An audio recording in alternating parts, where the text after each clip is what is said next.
anticipation of a text, the spark of a first kiss, the intoxication of seeing the one. There's little to dislike about the beginning of a relationship, but we all know the honeymoon phase does not last forever. On today's case, Mr. Henderson says he feels abandoned by his wife. He says he's fed up with her lack of romance, emotional disconnection, and her refusal to be intimate with him. Mr. Henderson says he's ready to serve divorce papers if Mrs. Henderson can't prove to him that she's still in this marriage. Let's hear their case. Court is now in session. The Honorable Judge Starr presiding.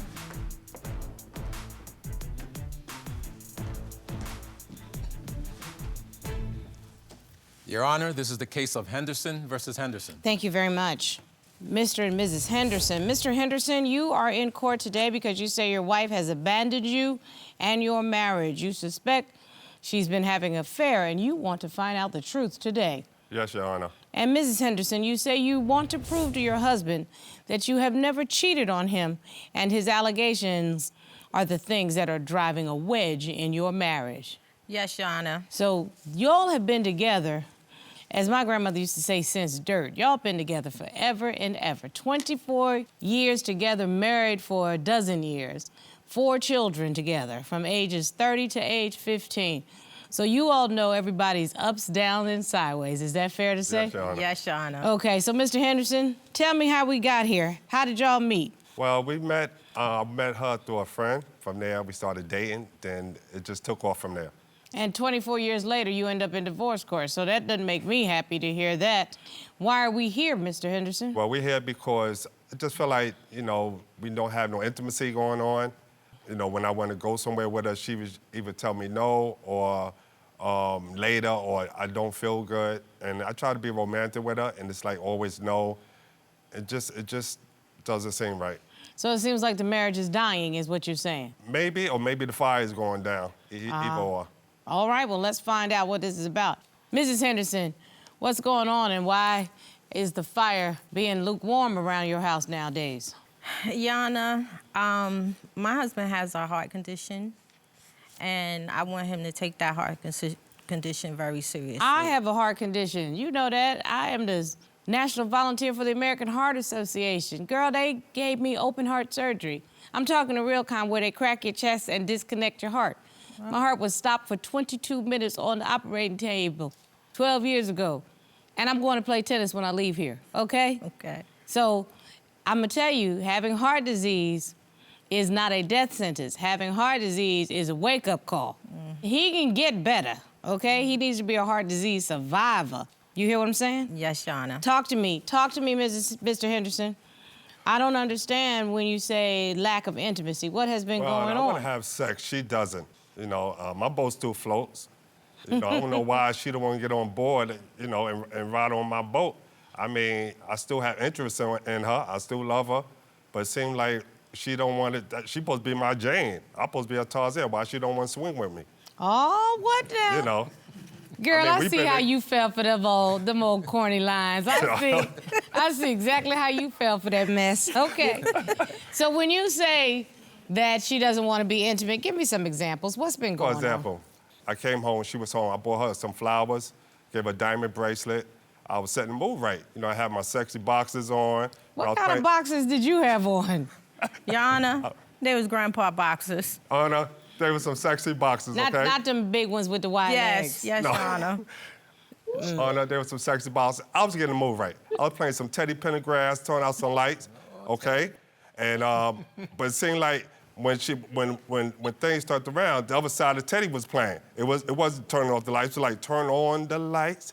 Don't think about lighting any candles, because I'm not in the mood for you. I was like, yo, what version is this? So it was like, no, and I was like, come on, I was disappointed and hurt. All right, Mrs. Henderson, something else is going on, because I see you smiling and you know his corny, silly self makes you happy, so what's wrong? Your Honor, I had just came home. He didn't even give me time to wind down, you know.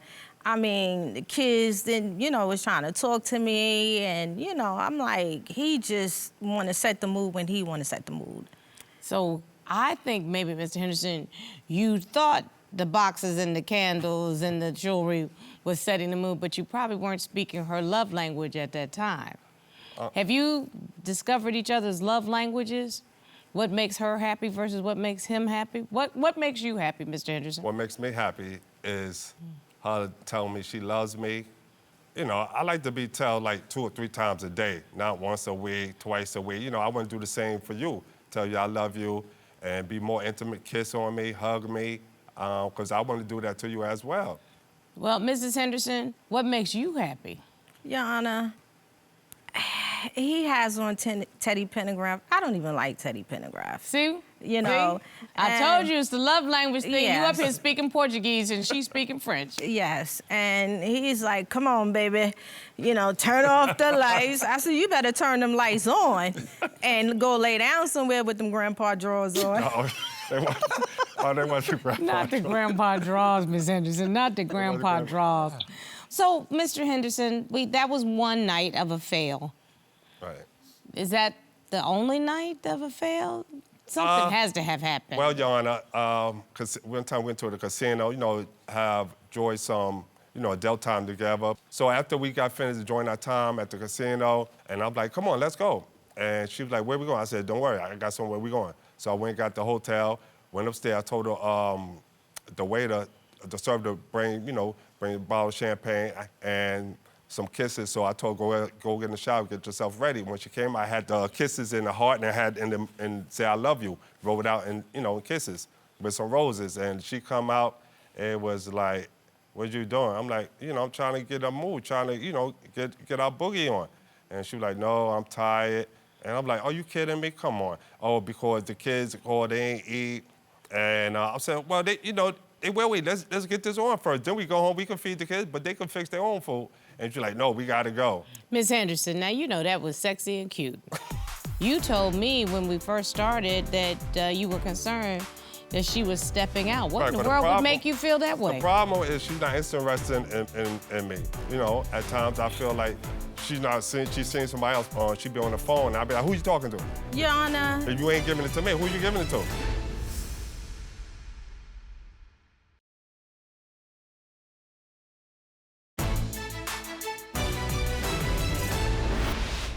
What was wrong that time? Your Honor, yes, that was cute. I thanked him for it. I enjoyed going to the casino. And, you know, it just wasn't playing right. Your Honor, he said, come on, let's go out. You know, we're going to go out to get something to eat, casino. I didn't even have a bag packed. But that was spontaneity. Do you not like spontaneity? Sometimes, yes. You're just like, I'm not in the mood. No, and it's, you know, the kids called and, you know. But the kids are old enough to know mom and dad need a minute. You know that. Yeah. I'm looking at everybody's age here. 30 to 26 to 20 to 15. The 15-year-old is the only one who you need to worry about needs to eat. Yes. And guess what? The 20 and the 26 and the 30-year-old can hook their sibling up for that one day when mom and dad are trying to get their swerve on, okay? Mm-hmm. But I think there's something else going on. Mrs. Henderson, what is the other issue? Why aren't you feeling as attracted to your husband, as desirous of your husband? Your Honor, I am attracted to my husband. It's just that he doesn't plan things out and set things right, you know, with the kids and make sure they're situated. And then when they call me and be like, my 15-year-old, he was, you know, my other kids was, you know, gone at work. And I told him, I said, just like, take care of home first. You know, make sure he's straight. Make sure he has what he needs, food and everything. See, he just focused too much on, you know, setting the mood all the time. Well, I think that's because he loves you and you're a fly sister. And he wants to make sure you know that he thinks you're a fly sister. Mm-hmm. And he wants you to know that 24 years later, you still float his boat, even in some grandpa draws. That's what, I mean, I'm going with him on that. Mm-hmm. I haven't heard anything that he's done that makes you turned off. Is there something that he should do to make you turn on? Something tells me neither one of you want to go anywhere in this marriage. Mm-hmm. You don't want to leave. No. You don't want to break up. This is so we can figure out what we can do to move forward so that you all can get back to what made you so happy over the course of 24 years. You told me when we first started that you were concerned that she was stepping out. What Right, in the but world would make you feel that way? The problem is she's not interested in me. You know, at times I feel like she's seeing somebody else, or she be on the phone, and I'll be like, who you talking to? And, and I'll be thinking somebody else because you're not being intimate with me. So I feel like Your Honor. if you ain't giving it to me, who you giving it to? Your Honor, I'm tired of him. You know, he's always accusing me of cheating, and he. Are you a faithful woman, Mrs. I'm Henderson? a very faithful woman. I mean, I don't understand where do I have time to cheat when, you know, we always together. I offer to go places, and, you know, we argue all the time. Why you want to make love to me? I mean, I like to do spontaneous things with you. I like to throw you out the window, run downstairs and catch you and sex you all the way back upstairs. I like to do the friggin' thing. What's wrong with that? Come on. No sex for a year? Come on, Your Honor. It haven't been a year.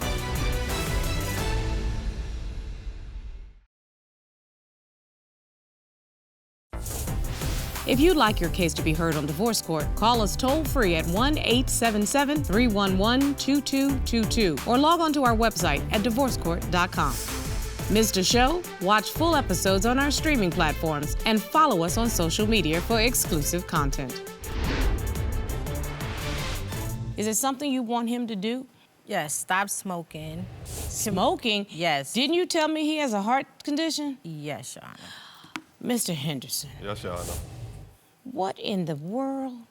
Don't you know that that's one of the #1 things that a person with heart disease can't do is smoke? Because smoking leads to exacerbating your heart disease. How long you been smoking? Don't tell me that he was smoking when y'all first got together and had all them kids. Yeah, he was smoking then when we met, but it was very lightly. Then he just kicked up on the smoking maybe the last 3 or 4 years. Mr. Henderson, what's that about? Your Honor, I get stressed out. And, you know, and she just don't like smoke. I understand that. And, you know, she just don't want me smoking. Your here, Honor, Bobby. Your Honor, that is not true what he's telling you. It's Okay, more, what is he telling me that's not true, ma'am? it's very more serious than that. Talk to me. What? You know, he has where it starts racing his heart. Yes, ma'am. And, you know, it races so fast where, you know, it makes me and the kids nervous. Mm-hmm. You know, I have asthma. It triggers me. Mm-hmm. And, you know, I have to call an ambulance and they have to shoot him and, you know, stop his heart for a few seconds and then kick back up. You want to go through this for some cigarettes? Yes, he does. Your wife does not want to plan a funeral. Right. So have you tried to stop smoking? Because I think your wife's really concerned about it. I know she is, Your Honor. I tried, you know, I have the patches, and, you know, I'm going to try to stop. But the problem with my heart, it been corrected. I had a ablation done. Oh, good for you. Right. I just had it last year. My problem started back in 2014. What has your cardiologist said? Are you allowed to partake in extracurricular activities? You know what I'm saying? Yeah, I can still do that. I'm in good, perfect health. And, you know, ever since I had the ablation, 96 to 98%, I won't have that problem again. That's wonderful. I'm trying to figure out where the problem is. I'm having real difficulty figuring out where the break came. I mean, I understand that the cigarette smoking is something that concerns you because he has a heart condition. But those kinds of things you can get over. And so as I look at this, I'm wondering, do you honestly think, Mr. Henderson, I mean, let's just be real. Do you honestly think your wife is stepping out? Nah, I'm not. No, I'm not really on. But come on, why you want to make love to me? I mean, I like to do spontaneous things with you. I like to throw you out the window, run downstairs and catch you and sex you all the way back upstairs. I like to do the friggin' thing. What's wrong with that? Come on. Ms. Henderson? If she let me, hey. Ms. Henderson, you do realize in order to maintain a relationship, you have to be sexually compatible. You know that, right? So I have to imagine at some point you all were sexually compatible. No sex for a year? Come on, Your Honor.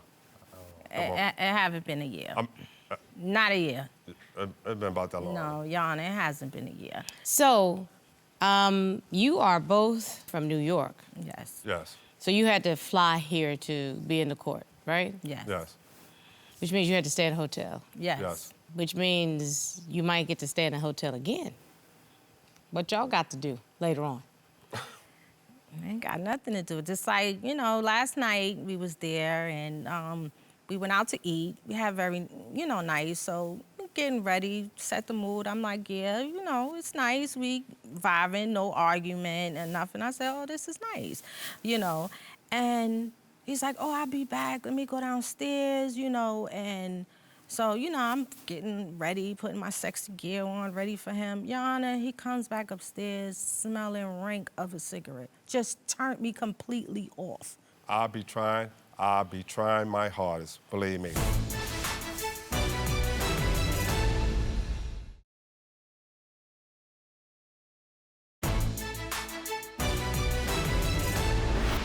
Have we decided that we want to try to fix this relationship, Mr. Henderson? I want to do our best to fix it, not try. Mrs. Henderson, do you want to try to fix the relationship? Yes, Your Honor. These are some things that you'll need to do. You have to work on yourselves individually at first. You know that.